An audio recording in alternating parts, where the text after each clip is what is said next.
Hello and welcome back to Rule the Game. In this video, I'll show you how to play Undergrove, a game by Elizabeth Hargrave and Mark Wootton, published by AEG. This game is for 1 to 4 players, lasts about 60 to 90 minutes, and is recommended started at age 10. You probably know Elizabeth Hargrave from Wingspan. I also have a how to play video about that game, which I will link here. The 1-player version of the game is slightly different from the 2 to 4 player version, and I won't explain it here. For that, you have to go into an instructions manual. As usual, I'll first cover how to score the game, then I'll show you how to play the game, I'll give you some hints for the first game, and I'll show you how to set it up at the end of the video. And if you haven't subscribed yet to my channel, please do so now, before we get into the game. Rule the game.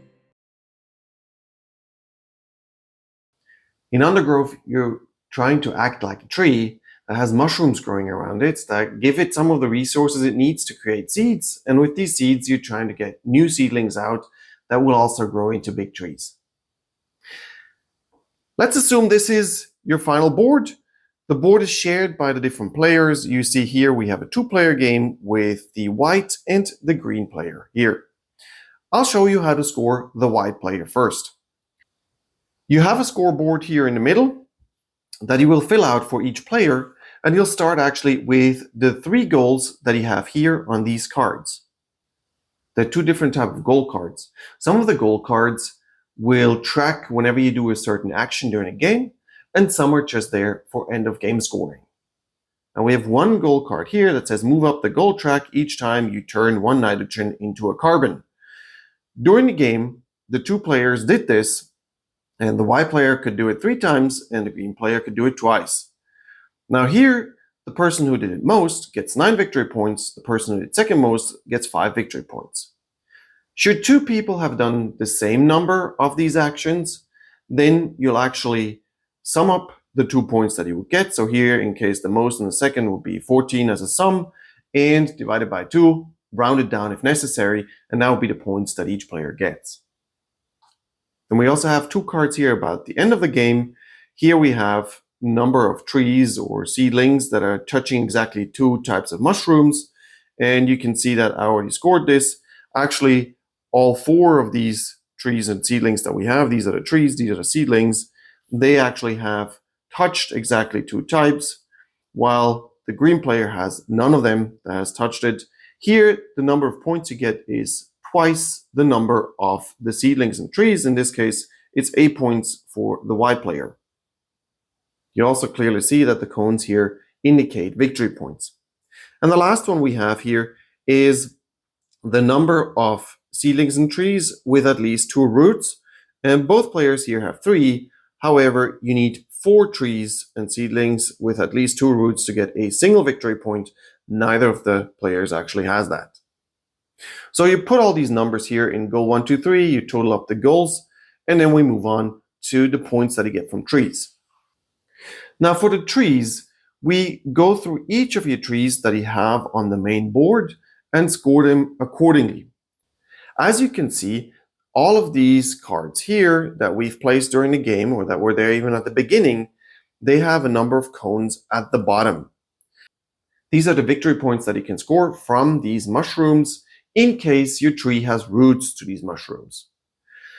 Now for trees, like we have over here, you can score every single root. So in this case, for this tree, we can score this root that goes here, that gives you 4 cones, and here 3 cones, so 7 cones for this tree that you're going to put down here. You do the same here for this tree, in which case actually there's a special condition here. You get 2 cones plus 1 cone per one of these mushrooms that is around this mushroom here. None of these mushrooms here is also a yellow mushroom. So in this case, it's just 2 victory points that you get here. When it comes to the seedlings, it depends on how many carbons, these black ones here are carbons, it depends how many carbons you have on the seedling. If you have a seedling with just 1 carbon, you can only score 1 root. In this case, this one only has 1 root anyway, so you get 2 points for this seedling. And over here, this seedling has 3 roots, but it only has 2 carbons on it, so you can only score 2 roots. And we'll definitely take the 2 roots that have the most points. In this case, you'll take these 3 and these 3, 6 points for the seedling. These 2 over here we can't count. So you add those all up here, and then you have a total number of points from the trees. Players might also have gained some bonus tiles during the game here. Those also have cones on them. This is one from the end of the game. This is one that you get from here, this bonus track. So I have here 3 of these points. I'll put them down here. And if I still have resources, be that some of these cubes or some carbon, then I'll always get 1 victory point per 2 of these cubes or tokens.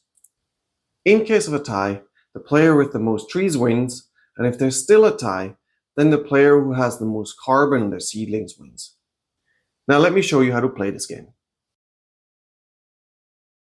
Before we get into the gameplay, this game actually has a quick sprout guide that is meant for your first game that you can play together to learn the game together, and it's actually done really well. So what you can do is you hand every player one of these cards here. This one says player 1 on top, and then you have one for player 2, 3, and 4. You'll have to pick the color that it indicates here for the player board and all the tokens for that player. And of course you have to place the players in order, in clockwise order, so that it makes any sense. And then you have to agree, as the 4 players playing it, you have to agree that you will follow the quick sprout guide for the first few moves as they're written down on these papers. The idea of this is that it will show you all the moves that you can do. You'll read it out loud to everybody else, and they'll follow you what you do, so that after the first few moves, every player knows how it's played, and then it can evolve by itself without you having to follow this guidebook anymore. But let me show you how it works anyway. Undergrove is a turn-based game. On your turn, you have exactly 5 actions that you can do, and all 5 actions are actually shown on your player board. What you see here on my table are general resources, or general board here, the general bonus board, then the general goal cards for everybody to use. Also here, of course, the decks and the resources.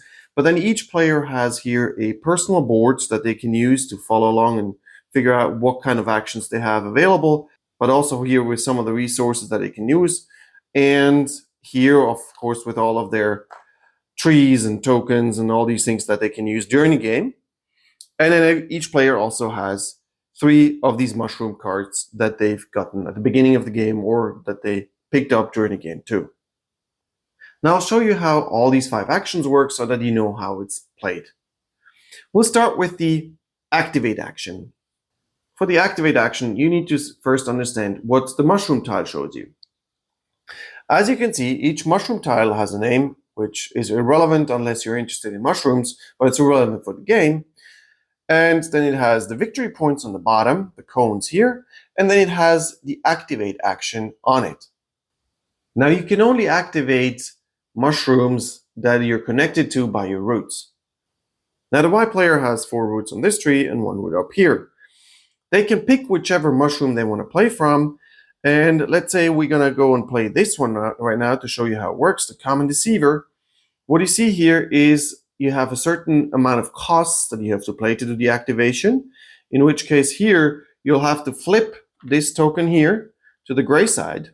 That's it being used. And then here it says put a carbon on a mushroom. So you take your carbon, put it on this mushroom here that you've activated, and then you gain these rewards here. You gain a P and you gain a K, a potassium and a phosphor. You place them on your board, and you can also turn around this yellow mushroom here that was already spent before so that it's now unused and can be used later again. That was the activation action. The activation action is usually used to pick up resources that you can use later. Now the second action that you have available is the absorb action. The costs for the absorb action are here to flip one of these tiles up here into the used position. So you can't use this one that's already used. You need to take one that's colorful, that's not used. And you have to pay one of these cubes down here to do the absorb action. So let's say we've flipped this one around and we've paid one here of the phosphor. What I can do now is that I can absorb a carbon through a root. As you can see here, this mushroom has a carbon on it, and I can absorb it through this root here onto this seedling. When you've done that move, now because you did an absorb action, you can also move your token here on this absorb track here up by 1. You then get resources. So in this case, you get 1 resource of the color that you want to have. You can also get roots here in some cases. You can get a carbon, nitrogen, or if you end up on a bonus field here, you pick up all these bonus tiles, look at them, decide which ones you want. Here is a victory point. Here you can turn around all your 3-4 tokens here. You pick one of those up, you take it to yourself, and you can either use it right away if it's a resource, or you keep it hidden until the end of the game if it's a victory point. Now, in some cases, you might not have a route to where the carbon actually is. So if the carbon is over here and you want to absorb this carbon, but you don't have root here, you will have to move it first. Now you might have seen over here that you can actually do an optional action, which is to move a carbon. What you would do in this case is, again, you will have to flip one of these tokens here, and you have to pay a resource. In this case, let's say I pay a nitrogen here. And now I still need to first move the carbon here to this field because I have a root here. And to do that, I can either flip another one of these or I can pay a resource. Let's say in my case, I'm going to flip one more of these and then I can move the carbon here and then I can absorb it because I already paid for the absorbing action. Again, I would move on up here and then I could choose one of those bonus tiles. You can also move carbons more than just one field. It just costs you 1 resource every single time you move it. When you have 3 carbons on a seedling, that automatically turns it into a tree, unless you ran out of your trees, in which case you can stack up a 4th carbon, but it stops at 4 carbons. You can't put more than 4 carbons on one seedling. Now, please note that you can't absorb carbon by a tree. A tree is already full of carbon. It has the 3 carbons in it that it needs, and so you can't actually add more carbon to it. Please note that if there are no carbons anymore on the board, then there's always here this ongoing action that will happen. Everybody has roots on it, so it will always happen that if there's no carbon on the board, you'll put a carbon here, here, here, and here, and then you continue the game. Now, as you can see, I've already spent all my 4 tokens here. There's an easy way for me to regain all those into the unused state. And that's the photosynthesis action that you have down here, in which case you'll actually get 2 carbons from the supply. You can also pay a nitrogen to get another carbon. And then you flip all these tokens around into the unused position. And should you want to, you can also discard some of your cards and draw new cards from the decks. Now, the reproduce action is the action where you can place a new seedling. As before, you pay the cost, you'll pay a carbon. In this case, the carbon does not go on any mushroom. That's only if you have this here carbon on mushroom. Here, you just put the carbon back in the supply, you pay 2 phosphor, and then you can take one of your seedlings and a root, and you can place them anywhere you want in a corner that is, of course, not filled yet by anybody else. Let's say we put it here. And by placing my root, I decide where I can later on take an action or which field I can actually score. There's also an optional move here in the darker part of the field where you can pay a resource, in this case potassium, and you can then place a mushroom anywhere in the board. You don't necessarily actually have to place your mushroom where you later on will place your seedling. You can place that anywhere you want. The most important thing is that it is adjacent to any other mushroom that is already on the board. After you place the mushroom, you automatically pick up a new one and take it to your stack of 3 cards. As you can see, I placed here a mushroom that has an ongoing activity. If you have any seedling connected to this mushroom, you will always be able to use this ability during the game. However, you can only use the ongoing ability if you actually have a seedling with a root on it. For any other abilities that the mushrooms might have, some of them are self-explanatory, and if they're not, please check the instruction manual. They will give you more information about them.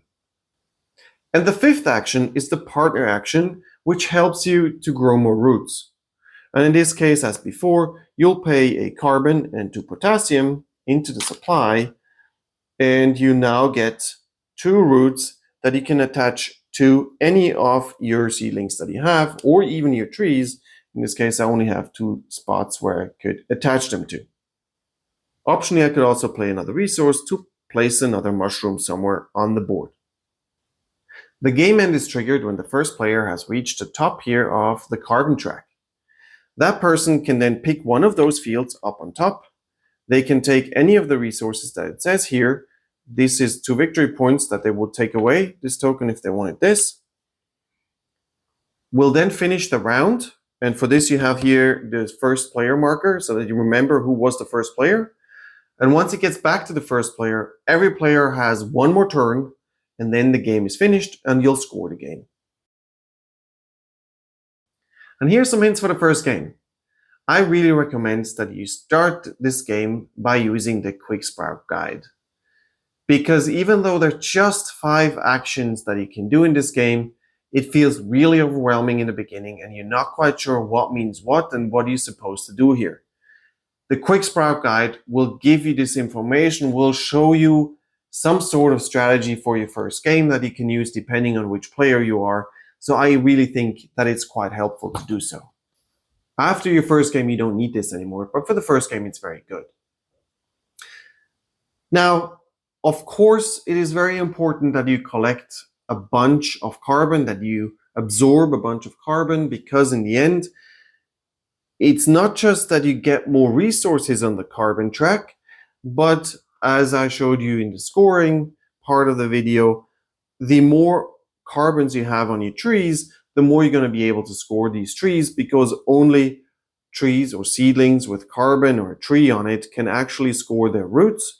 And if you have roots and there's not enough carbon for it, you can't really score all of the fields that are around it. Having said that, I think generally players pay too much attention to actually the carbon and absorbing carbon and trying to go from there, while they should pay more attention to the goal cards. Because the goal cards here, if you have some that say here most, for example, if you're the person who has the most of something, you get 4 more points than the second person. And if you check out the mushrooms that I have here on my board, the mushrooms here have, in the very best case, also 4 victory points. Now, some of them actually can have more, but it's unlikely that they have much more than the 4 victory points. So if you get the goal, you're definitely 4 points ahead of somebody else, and you don't actually have to absorb a carbon for it. You don't have to place a root for it. It's a lot easier. The same is the case with the other goal cards. The more points you get here, the less roots, the less carbon you need. Always pay attention what other players are doing, because if you see that they like to use the activity of a certain mushroom, if you have a tree there too, let's say, for example, you know that this mushroom here will be activated by the green player often because for some reason they need a lot of phosphorus and potassium, then the white player could always absorb these carbons here. Now, of course, this doesn't work here because we already have a tree here and trees can't absorb more carbon, but a seedling would, and then you can grow your seedling based on actions that somebody else did where they place carbons on the mushrooms. Besides that, you probably want to get close to some of the mushrooms that have ongoing activities, because usually they give you quite good ongoing activities, and it is also very useful if you're close to one or have roots on one that actually give you a lot of resources, because you always need resources to plant more seedlings and to get more roots. And that's already it. That's Undergrove. I hope you enjoyed the video, and if you did, please subscribe to the channel. But now, next section is how to set up the game. To set up a game, let's start with the personal board of everybody. First, you'll take one of each of these different mushroom types and you place it on the unused side here up on top. You then take all of the players' different roots and seedlings and all these things, and you pile them up here for your personal supply for that player. Each player also gets a starting supply of resources, which are 2 phosphor, 2 potassium, 2 nitrogen, and 4 carbons. You'll then take the carbon track. You'll take 3 random gold cards that you put in the middle of the table. And of course, again, here the personal board goes with every single player. This is in the center of the table. Same here. You'll take here the central piece, that is these 4 mushrooms and the earth lover in the middle. You'll place 3 bonus tiles in the case of 2 to 3 players and 4 bonus tiles in the case of 4 players on each of these bonus spots here. Each player then places their big token down here at the bottom. Each player also takes their small little tokens here and puts them here on a 0. You'll place the 2 victory points up here. Then you put 4 carbons on all of the mushrooms around the central piece. Then you shuffle all the mushrooms, put them in different decks. Each player gets 3 of them. And if you play with a quick sprout guide, then check that you pick out the mushrooms that have here these little numbers up here. So here this is the 2 for player 2. And each player needs exactly to have the right mushrooms, otherwise they can't play the quick player guide. So we'll take 3 here. 1 player takes the starting player token here, the big mushrooms. And the starting player then gets to place 1 seedling and a root somewhere around the earth lover, where the root points towards the earth lover. The second player can then also place his or her seedling somewhere with a root to it. And if it's just a 2-player game, you still cover the other corners with the tokens of the other players, just to have them covered, because you can't place any seedlings there later. Of course, if they were a 3rd and a 4th player, they would also play the seedling with a root. And that's already it. We're ready to go.